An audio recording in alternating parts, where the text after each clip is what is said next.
I hope you enjoy the story. Let's begin. Cash and Boone's calloused hands trembled slightly as he twisted the last balloon string around the porch railing. 6 years. His little girl was turning 6 today. The Missouri summer sun beat down on his neck as he stepped back to survey his work. The backyard of their modest single-story home had transformed. Rainbow streamers crisscrossed the space between trees.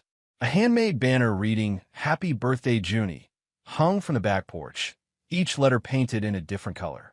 The unicorn cake, his third attempt after 2 disastrous failures, sat proudly on the picnic table, its frosting horns slightly lopsided but intact.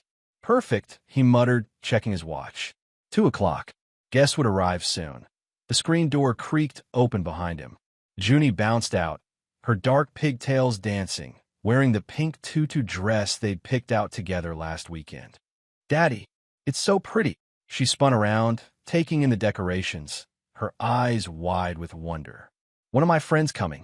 Cashin knelt down, his knees popping in protest after the hours of preparation. At 37, his body reminded him daily of the toll taken by years of physical labor. "Any minute now, princess." He straightened her birthday crown. "Mommy will bring them back any moment." Junie's smile could power the whole neighborhood. "I can't wait to show Caitlin my new unicorn." And Brandon said he's never had cake with rainbow inside. Cashin nodded, pushing down the flicker of uncertainty. Marla had been distant these past weeks.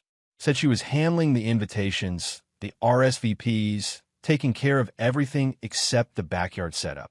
He hadn't questioned it. Night shifts at the warehouse kept him busy enough. "Let's get the party favors ready." He took Junie's hand, guiding her to the table where goodie bags waited. 3 o'clock came and went. No cars pulled into their driveway. 3:30. Junie sat on the porch steps, tutu deflating with each passing minute. "Maybe they got lost?" she suggested, voice small. "Maybe." Cashin checked his phone again. No messages from Marla. His calls went straight to voicemail. 4 o'clock. The ice cream in the cake was melting. Junie's shoulders slumped a little more. "Daddy, did I do something wrong? Why doesn't anyone want to come to my party?" Something cracked inside Cashin's chest. "No, baby, you didn't do anything wrong. Never think that." He sat beside her, arm around her tiny shoulders. "Sometimes, things just don't work out like we plan." By 5, he knew something was deeply wrong. Junie had stopped asking questions, instead silently collecting fallen balloon petals from around the yard. His text to Marla's friends went unanswered. The house phone rang. Cashin lunged for it. "Hello? Marla? Mr. Boone."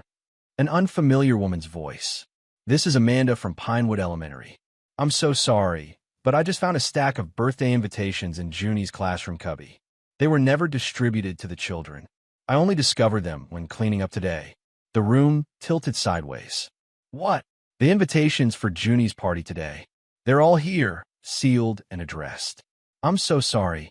"Thank you." Cashin hung up, hands numb. When he returned to the backyard, Junie looked up at him with those trusting eyes. "Is Mommy coming back soon?"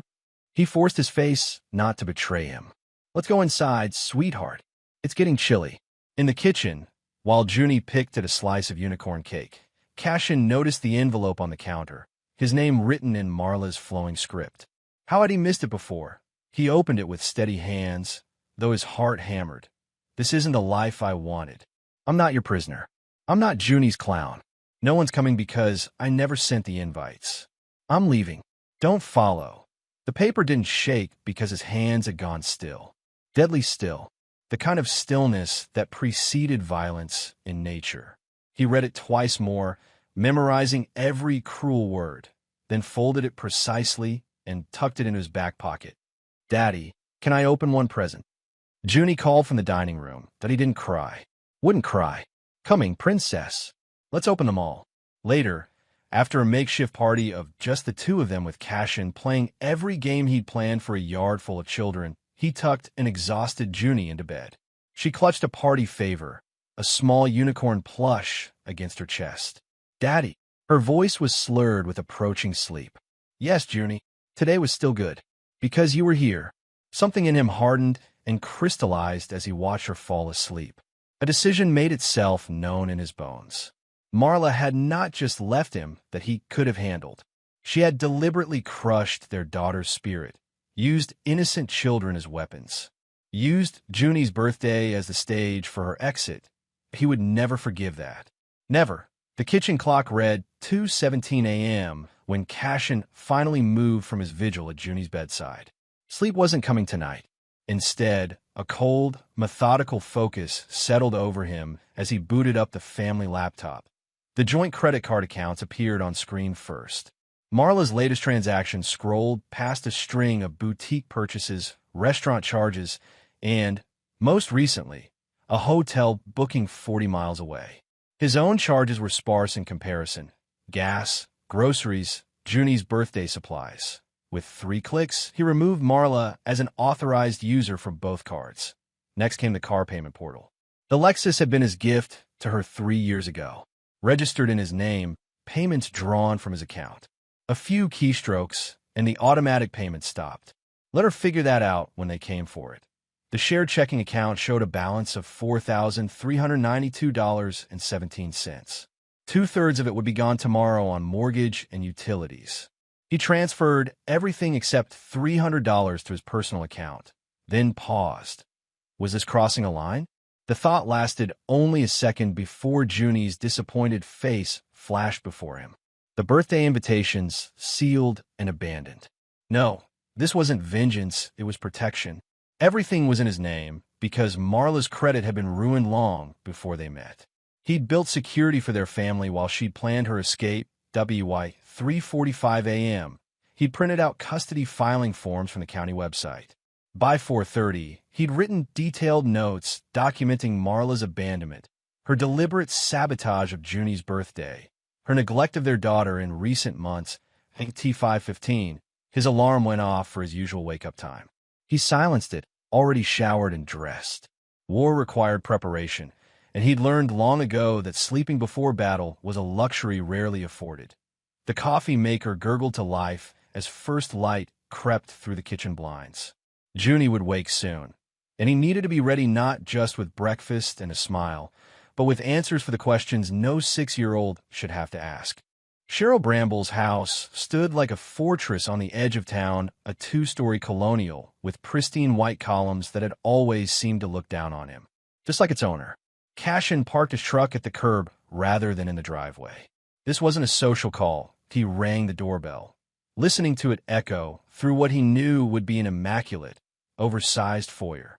Footsteps approached, not the hurried clip of someone eager to answer, but the reluctant shuffle of someone checking who dared disturb.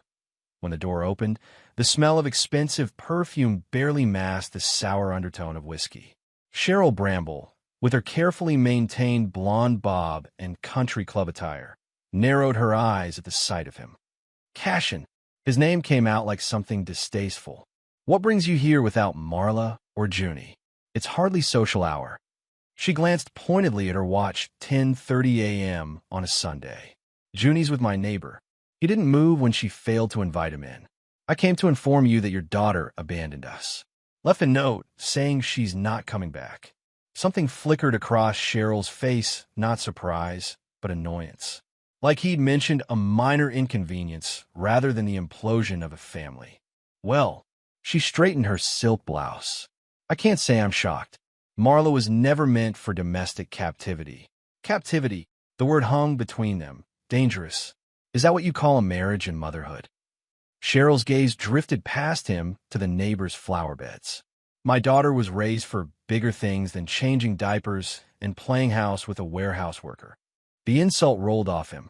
He'd heard worse from her over the years. Did you know? About her plans? A small, satisfied smile curved her lips. Marla confides in me.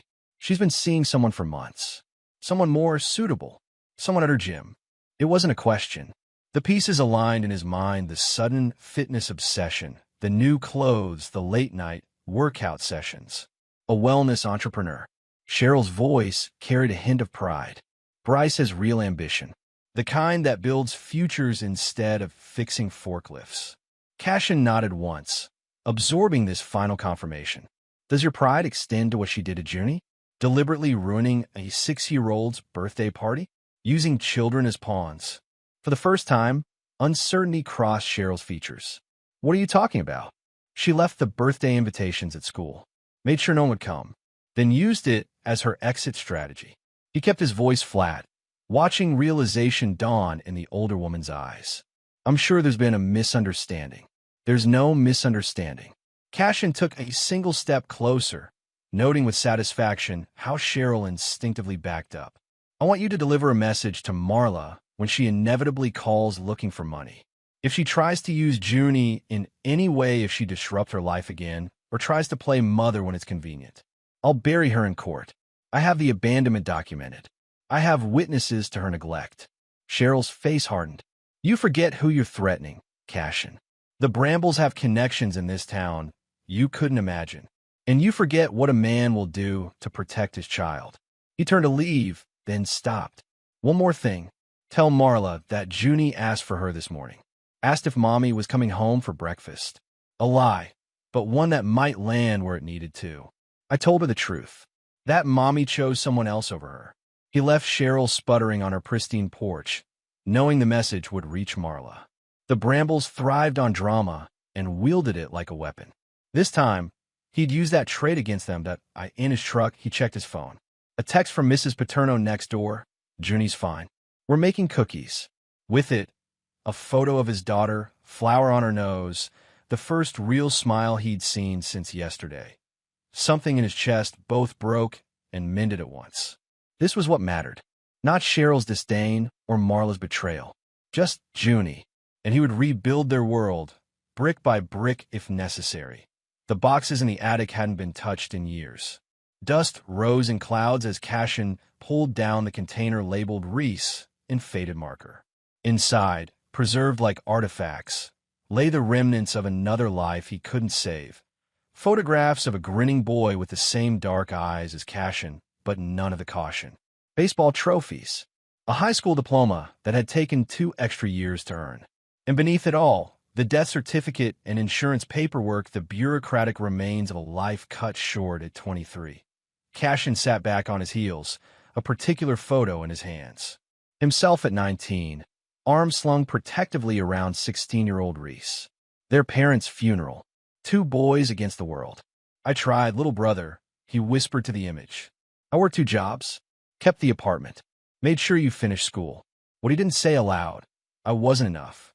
The memory cut fresh, coming home from 14-hour shift to find Reese blue-lipped on the bathroom floor, needles still in his arm. The screaming emptiness that followed. The crushing weight of failure. The insurance money had sat untouched in an account for years. Blood money, he'd always thought. But now it could serve a purpose. Marla didn't know about it. He'd never told her the full story of Reese. She knew his brother had died young, but not how, not why. He'd been too ashamed that he replaced the photo and closed the box. Decision made. The past could haunt him, but it could also arm him. Trent Belker's office smelled of coffee and machine oil. The warehouse foreman looked up as Cashin entered, his weathered face creasing with concern. Heard you needed to talk. Trent gestured to the chair opposite his cluttered desk. Everything okay? Cashin sat, his body heavy with 2 nights of minimal sleep. Marla left. Took off yesterday. Left a note saying she's not coming back. Trent's bushy eyebrows shot up. Damn, Boone. I'm sorry to hear that. Needs to be said officially. I have Junie to think about, and I'll need some flexibility with shifts while I sort things out. Cashin's voice remained steady. Practical. I've got court filings to prepare, childcare to arrange. Take whatever time you need. Trent slid a form across the desk. We can code it as family emergency leave. 2 weeks paid, more unpaid if necessary. Cashin nodded, signing the paper. Appreciate it. Trent studied him. You're taking this calmly. A humorless smile touched Cashin's lips. Not my first catastrophe. The guys will want to help. We can set up a rotation for meals. Maybe. No. The word came out sharper than intended. Cashin softened his tone. Thanks, but Junie needs stability right now.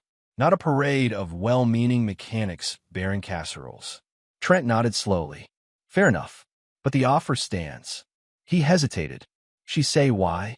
Marla, said she wasn't meant to be a prisoner. Cashin's jaw tightened. Turns out she's been seeing someone else, a trainer at her gym. Christ. Trent shook his head. What are you going to do?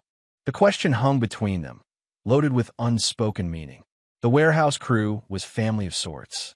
They'd celebrate together, helped each other move, watched each other's kids in a pinch. They also knew what happened to the delivery guy who'd stolen Cashin's tools last winter. Nothing illegal, but the man had transferred to another facility within a week, reputation in tatters. I'm going to take care of my daughter. Cashin stood, and make sure Marla never hurts her again. Trent's expression showed understanding. You need anything at all, you let me know. Walking through the warehouse to his truck, Cashin felt eyes following him, sympathetic glances from coworkers who'd heard whispers of his situation. No one approached him directly. They knew better. In his truck, he unfolded a notepad and added another item to his growing list. Safety net demolition. Phase 1 complete. Workplace secured. Finances isolated.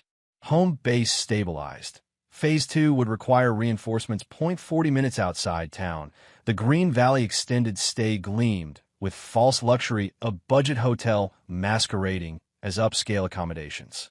Room 217. According to the information Cashin had coaxed from Marla's ditzy friend Rachel, with a fabricated story about returning Marla's medication. He parked across the street at a diner, nursing a coffee while watching the hotel entrance. 3 hours in, his patience was rewarded. Marla emerged, hair freshly styled, wearing a dress he'd never seen before. She laughed, head thrown back, hand resting on the arm of a tall man with the artificial tan and too white smile of a TV salesman. Bryce Fenlow, the wellness entrepreneur. They climbed into a sleek black BMW, also new, and drove toward downtown. Cashin followed at a distance, years of hunting with his father having taught him the art of tracking without detection. The car stopped outside a storefront gym with a garish sign, Elevate, Fitness and Life Transformation. Beneath it, smaller text boasted, home of Bryce Fenlow's elite training program. Cashin parked and watched as Marla unlocked the door with her own key. Already integrated into the business. Already playing the role of supportive partner. The sight should have cut him, but all he felt was cold certainty. This wasn't impulsive on her part. This was calculated. That he waited until they'd been inside 20 minutes, then approached the neighboring business, a small accounting firm. The receptionist looked up as he entered. Good morning, Cashin smiled, channeling an affability he didn't feel. I'm considering leasing the vacant space 2 doors down. Wondering if you folks have had any issues with the building or the other tenants. The young woman brightened. Oh, it's a great location. We've been here 3 years. No problems with the building, except the parking gets tight sometimes. What about that gym next door? Looks new. Her expression shifted subtly. They opened about 4 months ago. The owner's a bit intense. Always trying to recruit clients from other businesses in the complex. Management's had to speak to him twice about putting flyers on everyone's cars. Doesn't sound very neighborly, Cashin prompted. She leaned forward conspiratorially. Between us? I signed up for his transformation program when they first opened. Paid $600 up front for the exclusive meal plan and supplement package. Turned out to be a printout of generic diet advice and some pills you could buy at any vitamin shop for a quarter of the price. You get a refund. Tried to. His contract fine print said all sales were final. She frowned. My boyfriend says I should report him to someone, but honestly, I was embarrassed about falling for it. A lot of people probably feel the same way. Cashin nodded sympathetically. That's good to know. Thank you. As he left, he added a note to his phone. Possible angle consumer complaints. Through the gym's front window, he caught a glimpse of Marla at a reception desk, smiling brightly at a potential client, playing the part of the supportive girlfriend. His wife of 8 years, mother of his child, now selling overpriced supplements to fund another man's scam. His phone buzzed with a text from Mrs. Paterno, Junie asking when Mommy's coming home for dinner. With it, a photo of his daughter's solemn face. Whatever fleeting doubt had lingered evaporated like morning dew under a blowtorch. This wasn't about him and Marla anymore. This was about protecting Junie from the inevitable crash when Marla's fantasy life imploded. And perhaps, just perhaps, hastening that implosion. Nico Thorne's auto shop sat on the edge of town, a sprawling compound of garage bays and a scrapyard that had been in his family for generations. The sign Thorne Automotive, "We fix what others break," had been hand-painted by Nico himself after returning from his third tour in Afghanistan. Cashin pulled in just as Nico was rolling down the main bay door for the evening. The mechanic straightened at the sound of the truck, recognition bringing a rare smile to his weathered face. "Boone," Nico called, wiping greasy hands on a rag. "Haven't seen you in what? 8 months? Thought you'd forgotten old friends." Cashin climbed out, accepting Nico's firm handshake. "Been busy. Heard about Marla." Nico's expression darkened. "Small town. News travels." "Of course it did, especially when Cheryl Bramble was involved. That's why I'm here." Nico nodded toward a side door. "Come on. Beer's cold, and Ellie's at her mom's for the night." The office behind the garage was Spartan, but comfortable. A worn couch, a sturdy desk, a small refrigerator, and walls covered with photos of Nico's daughter and his military unit. Nico handed Cashin a beer and dropped into the desk chair. "So," Nico said after they'd both taken a drink, "what's the damage assessment?" She cleaned out her closet, left a note, and deliberately ruined Junie's birthday party on her way out. Cashin kept his voice neutral, though his grip on the bottle tightened. "She shacked up with some trainer from her gym. Guy named Bryce Fenlow." Nico's expression hardened. "The one with the diet pill scheme? Man's a snake. You know him. Know of him." Ellie's teacher got suckered into one of his transformation challenges, lost $3,000, and ended up in the hospital with heart palpitations from whatever garbage he was pushing. Nico took a long drink. "I offered to have a conversation with him about it." Teacher declined. The implied threat behind conversation wasn't lost on Cashin. Nico had always been direct in handling problems. "I'm not looking to break kneecaps," Cashin said, "but I need information. Legal leverage. I'm going for full custody of Junie, and I want to make sure Marla's house of cards collapses before she thinks about fighting me for it." Nico leaned back, studying him. "Why come to me? You got plenty of friends closer to home. Because you understand what's at stake." Cashin met his gaze steadily. "You're raising Ellie alone. You know what it costs. What it takes." After his wife's death from cancer 3 years ago, Nico had rebuilt his life around his daughter with the same precision he'd once used to rebuild engines: methodical, unyielding, complete. "What do you need?" Nico asked finally. "Eyes and ears. Information. Marla's using some of my credentials to build this new life. I need to know exactly what, so I can cut it off without looking like I'm targeting her." Nico nodded slowly. "I might know some people. Former clients with connections to the business licensing office. County records." "I don't want charity," Cashin clarified. "I'll pay for whatever needs paying. This isn't about money." Nico's voice hardened. "This is about holding people accountable. I hate liars. Always have." He stood, moving to a filing cabinet. "My cousin Delia works at the bank where most of the strip mall business owners have accounts. She's discreet. I don't want anyone risking their job. She owes me. I rebuilt her ex-husband's truck last year. Made sure a few critical bolts weren't quite tight enough." A grim smile touched Nico's lips. "Nothing dangerous.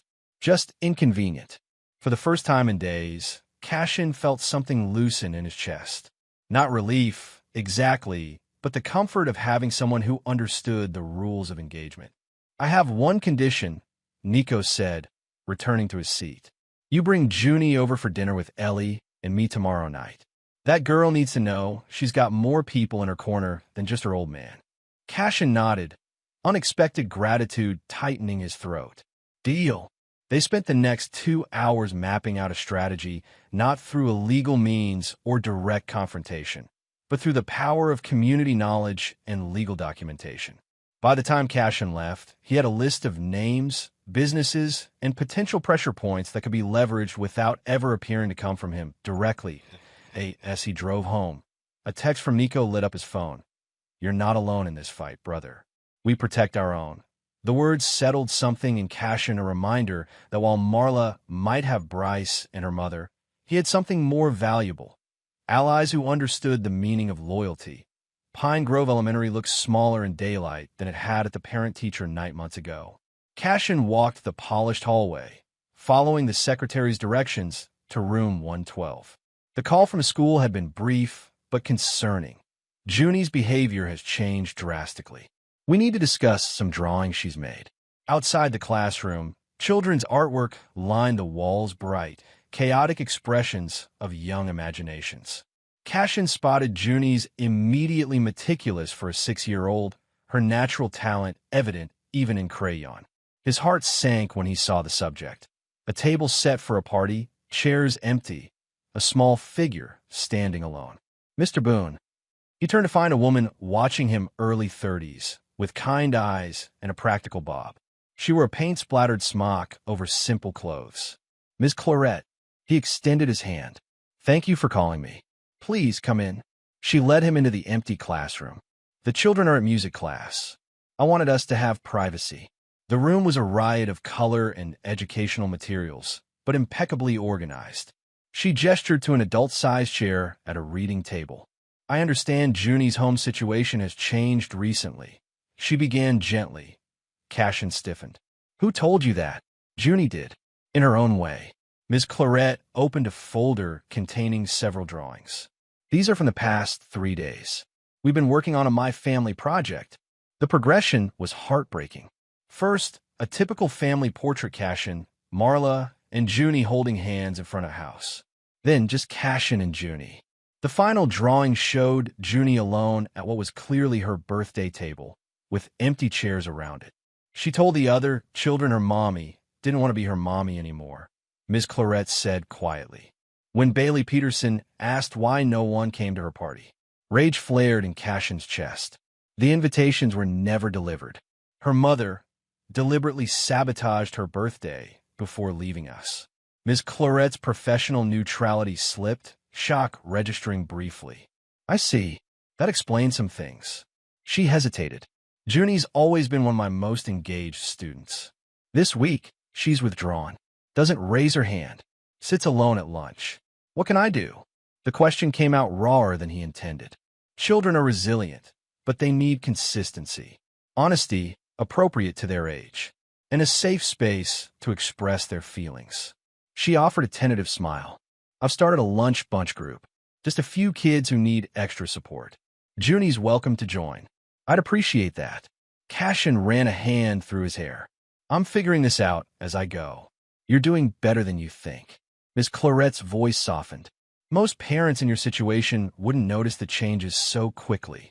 Wouldn't make themselves available to come in mid-work day. She's all I have. He looked up, meeting her gaze directly. I won't let her think this was her fault. Something shifted in Ms. Claret's expression of recognition, perhaps of the depth of his commitment. If it helps, she said, I noticed the birthday invitations in her cubby last week. I mentioned it to Mrs. Boone when she picked Junie up. She said they decided to hand-deliver them instead. The confirmation of Marla's deliberate cruelty hit like a physical blow. Thank you for telling me. I shouldn't have, professionally speaking. Ms. Claret gathered the drawings. But as someone who cares about Junie, I thought you should know all the facts. As they walked toward the door, she handed him a business card. My cell number's on the back. If you have questions, or if Junie needs anything, please don't hesitate. Cashin pocketed the card, oddly touched by the gesture. Thank you, Ms. Claret. Angela, she corrected with a small smile. My students call me Ms. Claret. Their parents use my first name. The simple normalcy of the interaction, so unlike the tension-filled exchanges of the past days, caught him off guard. Angela, then. Thank you. Walking back to his truck, Cashin felt a strange duality, the hollow ache of seeing Junie's pain manifested in her drawings, alongside a curious lightness from the conversation with Angela Claret. An unexpected ally, perhaps, or maybe just a decent person doing her job well. Either way, another piece of the puzzle had fallen into place. Another witness to Marla's calculated cruelty. Another adult in Junie's life who saw her value that he started the truck, adding a note to his growing file. Ms. Claret, possible character witness for custody hearing. Then, after a moment's hesitation, he added, arrange Junie's school friend's makeup party. Show her not everyone leaves. The envelope arrived on Wednesday, 10 days after Marla's departure. No return address, just his name and confidential stamped across the front. Inside, a single document, a lease agreement for commercial property at 1452 Commerce Way. The location of Bryce's gym. Cashin scanned it, breath-catching, when he found what the anonymous sender had circled in red. His own signature, dated 3 months ago, as co-guarantor for a $75,000 lease obligation, except he'd never signed it. Never even seen it before, that he studied the signature closely. A decent forgery close enough to fool a cursory glance, but missing the slight upward hook he always put on the final Ian Boone. His phone rang. "Nico, did you get it?"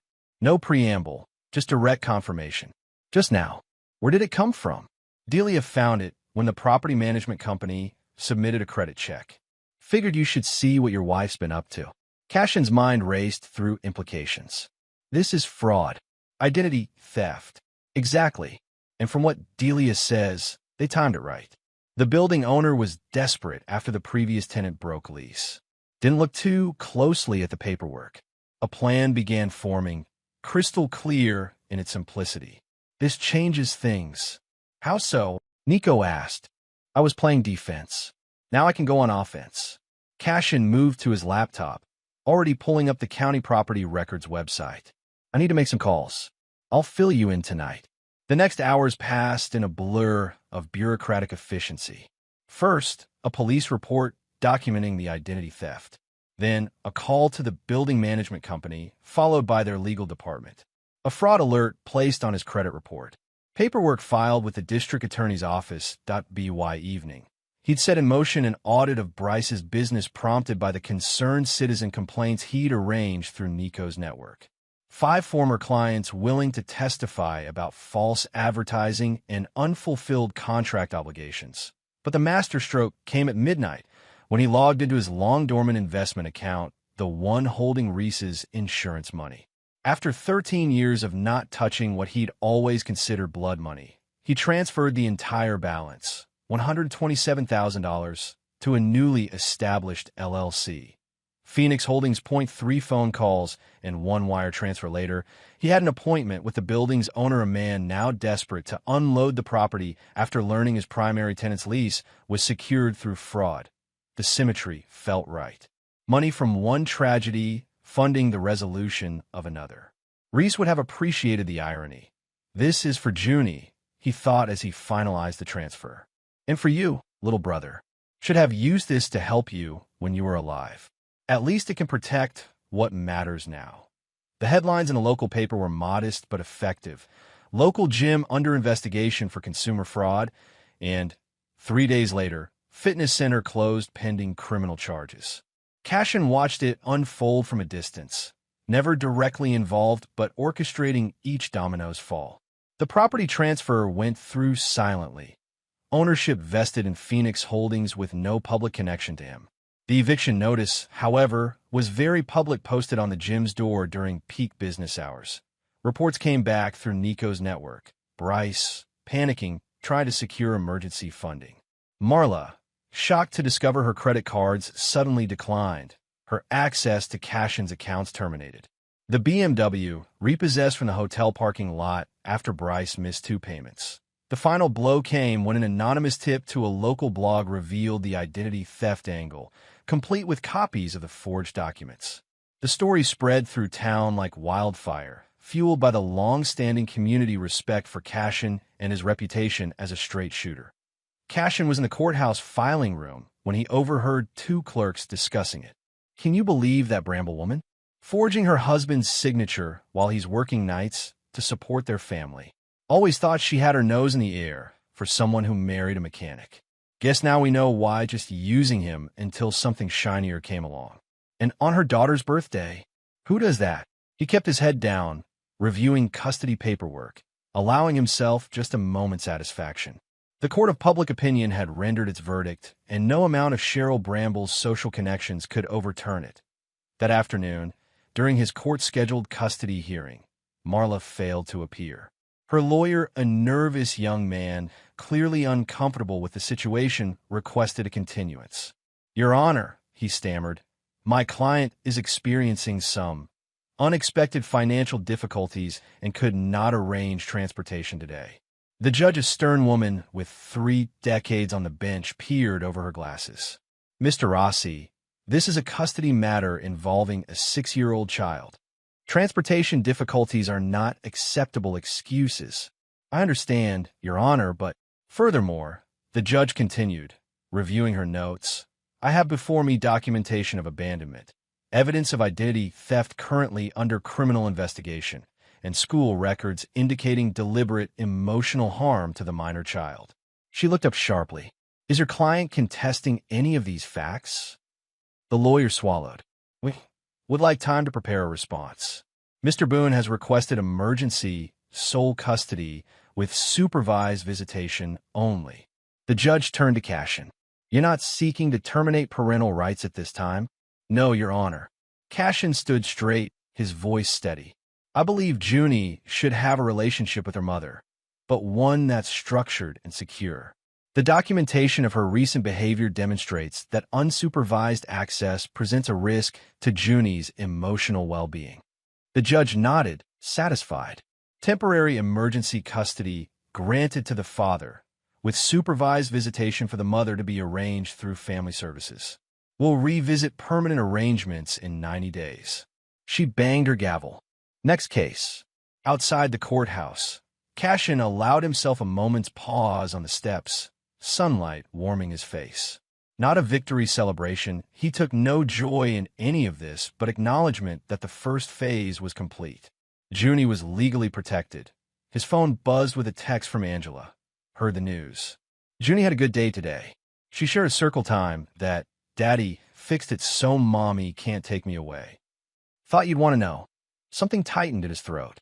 For all his planning and machinations, that simple message meant more than any legal victory. Later that evening, as he tucked Junie into bed, she looked up with solemn eyes. Daddy, is Mommy in trouble? He chose his words carefully. Mommy made some bad choices, honey. And when grown-ups make bad choices, there are consequences. Like when I don't clean my room and lose screen time. Something like that. He smoothed her hair. But no matter what, you didn't do anything wrong. And you'll always have me. She nodded, considering this with the gravity only children can bring to simple truths. Mrs. Paterno says sometimes families change shape but don't break. Like water can be ice or steam, but it's still water. Mrs. Paterno is very smart. Cashin kissed her forehead. Get some sleep, princess. Tomorrow's a new day. As he turned out the light, Junie's voice came once more from the darkness. Daddy, I'm glad our family is just you and me now. It feels quieter.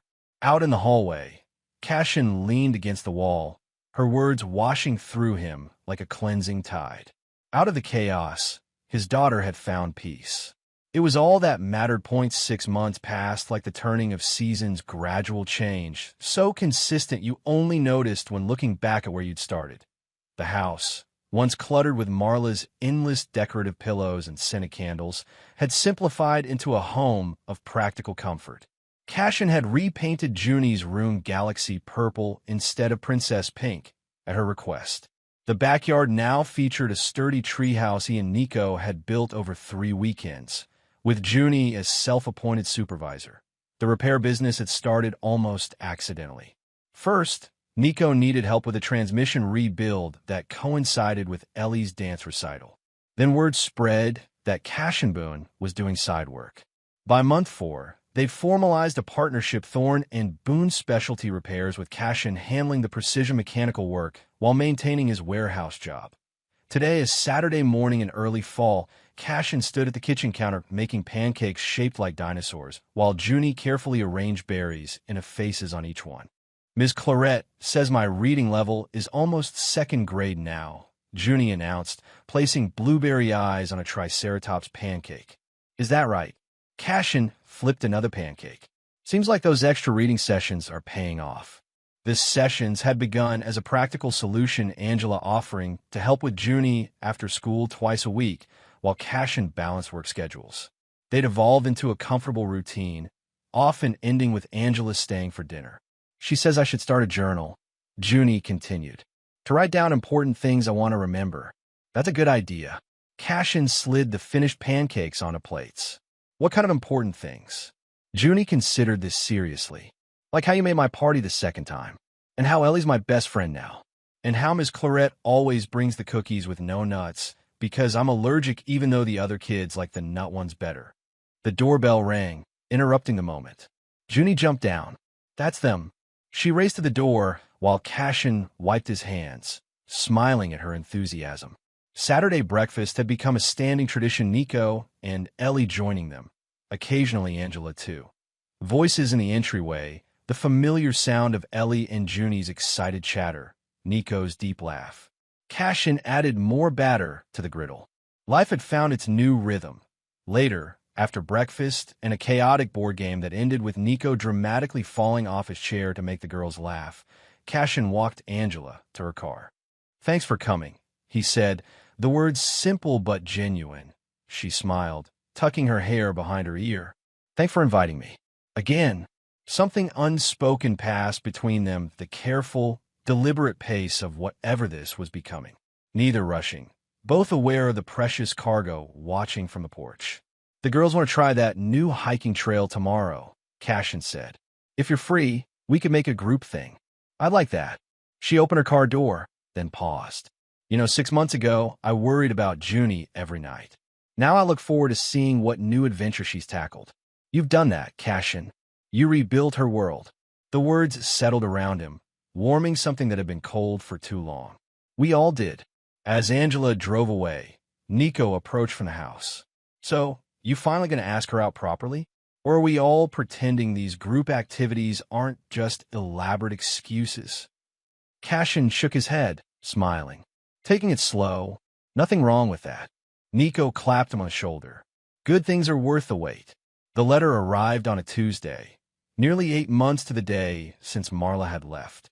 Plain envelope, local postmark, his name in handwriting he still recognized despite everything. Cashin sat at the kitchen table after Junie was asleep, turning the unopened envelope over in his hands. Inside would be excuses, perhaps apologies, possibly threats. None of it mattered anymore. Marla lived in a one-bedroom apartment across town now, working checkout at a grocery store after the fraud charges had limited her employment options. She'd attended exactly 3 supervised visits with Junie before canceling the rest. Her mother had disowned her publicly when the story hit the local news. Cheryl Bramble couldn't abide the social embarrassment of a daughter charged with fraud. The envelope felt light, containing just a single sheet. Whatever Marla had to say, she'd kept it brief. Cashin struck a match, holding the flame to the corner of the unopened envelope. It caught quickly, edges curling into ash. He dropped it into the metal trash can, watching it consume itself. "Why did you do this?" He'd never know if those were her words. Never care to find out. Some questions didn't deserve answers. Some people didn't deserve second chances. He cleaned up the ashes, checked the locks, and looked in on Junie sleeping peacefully, her favorite stuffed unicorn clutched against her chest. The party favor from the birthday that had broken everything. "No one's ever going to forget your birthday again," he whispered, the promise both benediction and oath. Outside her window, the treehouse stood silhouetted against the night sky, a fortress built from Betrayal's aftermath. Beyond it, the lights of their small town twinkled, a community that had become, unexpectedly, a safety net woven of unlikely alliances and second chances. Cashin closed Junie's door softly. Tomorrow would bring Angela's reading session, Nico's automotive puzzles, Ellie's boundless energy. It would bring purpose and peace. Not the life he'd planned, but the life they deserved.